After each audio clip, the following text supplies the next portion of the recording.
네, 오늘도 주님의 사랑이 마음에 충만하시기 바라겠습니다. 오늘 말씀은 데살로니가전서 2장 13절에서 16절 말씀입니다. 이러므로 우리가 하나님께 끊임없이 감사함은 너희가 우리에게 들은 바 하나님의 말씀을 받을 때에 사람의 말로 받지 아니하고 하나님의 말씀으로 받음이니 진실로 그러하도다. 이 말씀이 또한 너희 믿는 자 가운데에서 역사하느니라.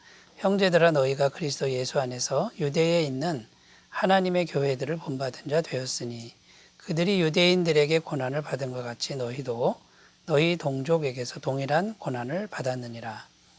유대인은 주 예수와 선지자들을 죽이고 우리를 쫓아내고 하나님을 기쁘시게 하지 아니하고 모든 사람에게 대적이 되어 우리가 이방인에게 말하여 구원받게 함을 그들이 금하여 자기 죄를 항상 채우매 노하심이 끝까지 그들에게 임하였느니라. 아멘. 오늘 말씀 14절 하반절에 보면 고난에 대한 말씀이 나오고 있습니다. 14절 하반절에 이렇게 기록하는데요. 그들이 유대인들에게 고난을 받음과 같이 너희도 너희 동족에게서 동일한 고난을 받았느니라. 지금 고난에 대해서 말씀하고 있듯이 오늘 말씀의 주제는 고난에 대한 것입니다. 바울은 지금 고난받고 있는 데살로니가 성도들을 지금 생각하고 있습니다. 그리고 걱정하고 있는 것이죠. 고난 때문에 혹시 낙심하지는 않을까, 이런 생각을 이제 계속하고 있는 바울의 그런 모습을 찾아볼 수 있습니다. 그러나 오늘 본문 말씀에서 바울은 이 고난이라고 하는 것은 피해갈 수 없는 것이다. 우리가 죽을 때까지 이 고난은 계속해서 찾아오는 것이다. 그러니까 잘 견디는 수밖에 없다. 잘 견뎌야 한다. 라는 것이고요. 또 견딜 수 있도록 하나님의 은혜를 주신다. 이런 내용의 말씀을 우리에게 주고 있는 것입니다. 그래서 오늘 말씀의 주제는 고난 앞에서의 복음 전파자의 자세 또는 고난 앞에서의 우리 믿는 성도들의 바람직한 자세가 무엇인가, 여기에 대해서 이제 말씀을 주시고 계신데 찾아보면서 은혜를 나누도록 하겠습니다. 첫 번째는요, 고난 앞에서 우리 믿는 자들의 바른 자세는 말씀을 들을 때 하나님의 말씀으로 듣는 태도가 중요하다. 이것을 말씀하고 있습니다. 13절입니다. 이러므로 우리가 하나님께 끊임없이 감사함은 너희가 우리에게 들은 바 하나님의 말씀을 받을 때에 사람의 말로 받지 아니하고 하나님의 말씀으로 받음이니 진실로 그러하도다. 이 말씀이 또한 너희 믿는 자 가운데서 역사하느니라. 이 말씀에 보면 바울이 끊임없이 감사하는 이유가 나오는데 데살로니가 교회 성도들이 신앙생활을 너무나 잘하고 있는 겁니다. 그런데 고난 중에 환난 중에 잘하고 있다는 거죠. 그런데 어떻게 이렇게 신앙생활을 잘할 수 있는 능력을 받았느냐?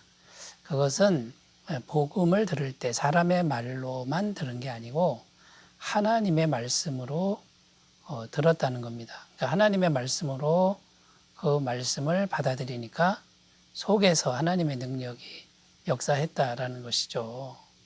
하나님의 능력이 속에서 역사하니까 환난이나 고난을 잘 견디고 이길 수 있는 힘이 생겼다라고 지금 말을 하고 있는 겁니다. 여러분, 그러니까 오늘 본문 말씀은 고난을 대할 때 우리가 하나님의 말씀을 받을 때 사람의 말로만 받는 게 아니라 하나님의 말씀으로 진실되게 받아들이면 고난을 이길 수 있다라는 것을 우리에게 말씀해 주고 있습니다. 자, 그러면 여러분, 우리는 어떻게 믿음의 태도를 가져야 할까요? 첫 번째는 말씀의 능력을 믿어야 한다라는 겁니다. 히브리서 4장 12절입니다. 하나님의 말씀은 살아있고 활력이 있어 좌우의 날선 어떤 검보다도 예리하여 혼과 영과 및 관절과 골수를 찔러 쪼개기까지 하며 또 마음의 생각과 뜻을 판단하나니. 여러분, 하나님의 말씀은 살아있다, 활력이 있다, 우리 영혼을 새롭게 만들어버린다, 이렇게 말씀하고 있습니다. 이 말씀의 능력을 우리가 믿는다 그러면요, 하나님의 능력을 경험하게 될 줄로 믿습니다. 요한복음 1장 1절에서 3절 말씀입니다. 태초에 말씀이 계시니라. 이 말씀이 하나님과 함께 계셨으니 이 말씀은 곧 하나님이시니라. 그가 태초에 하나님과 함께 계셨고 만물이 그로 말미암아 지은 바 되었으니 지은 것이 하나도 그가 없이는 된 것이 없느니라. 여러분, 이 말씀은 곧 예수 그리스도를 의미하고요. 이 말씀이 곧 천지를 창조하신 능력의 말씀이라는 것이죠. 여러분, 우리가 순수하게 말씀의 능력을 믿고 마음에 잘 받아들이신 은혜가 있으시기 바라겠습니다. 자, 첫 번째 말씀의 능력을 믿었으면 두 번째 말씀을 마음에 진심으로 간직하는 게 중요하죠. 말씀이 마음에 있어야 오래도록 있어야 능력으로 역사할 수 있다라는 것입니다. 시편 1편 2절 3절입니다. 오직 여호와의 율법을 즐거워하여 그의 율법을 주야로 묵상하는도다. 그는 시냇가에 심은 나무가 철을 따라 열매를 맺으며 그 잎사귀가 마르지 아니함 같으니 그가 하는 모든 일이 다 형통하리로다. 이 말씀에 보면 말씀을 묵상하면 모든 일이 다 형통하다 이렇게 말씀하고 있습니다. 근데 어떻게 말씀을 묵상만 하는데 모든 일이 형통할 수 있을까요? 그것은 말씀이 곧 하나님의 능력을 가져다 주기 때문에 그렇다는 것이죠. 그러니까 우리 마음속에 말씀을 계속해서 묵상하며 간직하는 것이 이것이 형통함의 비결이고 능력의 비결인 것을 굳게 믿으셨으면 좋겠습니다. 자, 여러분은 말씀을 어떻게 생각하십니까? 데살로니가 교인들처럼 말씀을 하나님의 말씀으로 받아들이고 잘 간직하고 있는지 돌아보셨으면 좋겠습니다. 자, 두 번째입니다. 고난에 대한 성도의 바람직한 태도 두 번째는요. 성도에게 고난은 필수 요건이다. 이런 태도를 가져야 된다는 겁니다. 피해갈 수 없다. 이렇게 생각하라는 거죠. 14절입니다. 형제들아 너희가 그리스도 예수 안에서 유대에 있는 하나님의 교회들을 본받은 자 되었으니 그들이 유대인들에게 고난을 받은 것과 같이 너희도 너희 동족에게서 동일한 고난을 받았느니라. 자, 지금 너희가 고난을 받고 있는데 그건 너희만 그런 것이 아니다라고 지금 말씀하고 있습니다. 유대에 있는 하나님의 교회도 역시 동족들에게 아주 혹독한 고난을 받고 있다. 자, 이것은 유대에서만 또 그런 것도 아니고 어디를 가든지 이것은 동일하게 나타나는 고난의 모습이다. 이것을 말씀하고 있는 것이죠. 자, 그러므로 이 고난이라고 하는 것은 피해갈 수가 없는 것이다. 이렇게 아예 마음을 먹어라라는 것이죠. 여러분, 성도에게 있어서 고난은 왜 피해갈 수 없는 것일까요?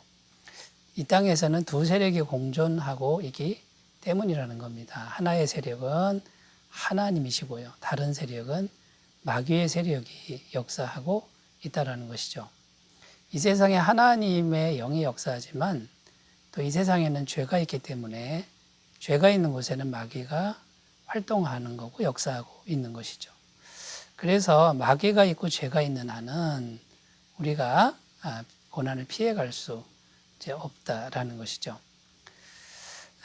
그러니까 죄가 있으면 마귀의 공격은 피해갈 수 없다. 요한일서 3장 8절입니다. 죄를 짓는 자는 마귀에게 속하나니 마귀는 처음부터 범죄함이라. 하나님의 아들이 나타나신 것은 마귀의 일을 멸하려 하심이라. 이렇게 기록합니다. 그러니까 이 죄는 자동적으로 마귀의 역사가 되는 거고요. 또 마귀는 계속 죄를 지게 하는 것이기 때문에 마귀가 있는 한, 죄가 있는 한 고난은 피해갈 수 없다라는 거죠. 여러분, 우리 마음 속에도 이 두 세력이 공존하고 있다고 성경은 증언하고 또 우리가 우리 스스로를 들여다보면 우리 속에 이 두 세력이 있는 것을 알 수 있습니다. 갈라디아서 5장 17절입니다. 육체의 소욕은 성령을 거스르고 성령은 육체를 거스르나니 이 둘이 서로 대적함으로 너희가 원하는 것을 하지 못하게 하려 함이니라. 그러니까 우리 자체도 이미 속에 이 두 세력을 갖고 있다는 것이고 우리 속 안에도 이 고난의 삶, 고난의 싸움이 있다라는 것이죠. 그러니까 피해갈 수 없다라는 것이죠. 그러므로 여러분 우리가 이제 고난을 이렇게 아예 이렇게 마음을 먹는 겁니다. 이거는 피해갈 수 없는 것이니 성령의 능력을 받아 잘 견디고 승리하자. 이렇게 마음을 먹어야 된다라는 거죠. 디모데후서 3장 12절입니다. 무릇 그리스도 예수 안에서 경건하게 살고자 하는 자는 박해를 받으리라. 우리가 이 말씀을 꼭 기억하셨으면 좋겠습니다. 자, 세 번째로 가보겠습니다. 세 번째, 고난에 대한 믿는 자들의 바람직한 태도는요, 반드시 하나님의 심판이 있음을 믿는 태도를 가지라는 겁니다. 16절입니다. 우리가 이방인에게 말하여 구원받게 함을 그들이 금하여 자기 죄를 항상 채우매 노하심이 끝까지 그들에게 임하였느니라. 여기 보면 노하심이 그들에게 임하였다. 그러니까 하나님이 반드시 심판하실 때가 있다라고 지금 증거하고 있습니다. 죄가 가득 차면 하나님의 심판이 있고 하나님의 노하심이 그들에게 임한다라는 것입니다. 자, 그러니까 지금 고난이 계속되고 악한 자들이 활동하고 있어도 우리는 어떻게 해야 됩니까? 고난을 견디고 역시 하나님을 따라가는, 하나님께 순종하는 그런 삶을 잘 살아가라라고 지금 말씀하고 있는 것입니다. 첫 번째, 우리는 반드시 하나님이 갚아주실 것을, 갚아주실 날이 곧 온다는 것을 이제 믿는 믿음이 필요한 것이죠. 하나님이 반드시 갚아주신다. 이런 믿음을 가지라는 겁니다. 마태복음 26장 52절 말씀은 칼을 쓰는 자는 칼로 망하리라 이렇게 되어 있습니다. 그러니까 하나님께서 갚아주시는데 행한 대로 갚아주신다. 이것이 성경이 말하는 만고불변의 진리입니다. 갈라디아서 6장 7절입니다. 사람이 무엇으로 심든지 그대로 거두리라. 또 요한계시록 18장 6절입니다. 그가 준 그대로 그에게 주고 그의 행위대로 갑절을 갚아주고 그의 섞은 잔에도 갑절이나 섞어 그에게 주라. 여러분, 이것이 하나님이 행한 대로 갚아주시는 이제 그런 말씀, 그런 진리가 되겠습니다. 그러므로 여러분, 고난 중에도 역시 하나님만 신앙하는 삶이 되셨으면 좋겠습니다. 하나님은 선행도 갚아주신다. 이런 말씀도 있습니다. 마태복음 10장 42절입니다. 누구든지 제자의 이름으로 이 소자 중 하나에게 냉수 한 그릇이라도 주는 자는 내가 진실로 너에게 이르노니 그 사람이 결단코 상을 잃지 아니하리라. 여러분, 하나님은 잘한 것도 상으로 갚아주신다. 이렇게 말씀하고 있고요. 자, 결론적으로 우리가 악한 자 때문에 불평하지 말고 잠잠히 참고 기다리는 태도가 중요하다라는 것이죠. 시편 37편 1절 2절입니다.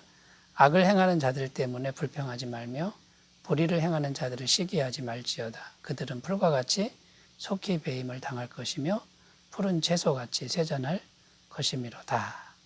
이 약속의 말씀을 굳게 믿으셨으면 좋겠습니다. 여러분, 고난은 필수입니다. 그러나 말씀 안에서 또 하나님의 약속 안에서 우리가 강건하셨으면 좋겠습니다. 기도합니다. 하나님 아버지, 고난에 대한 바른 태도를 가질 수 있도록 도와주옵소서.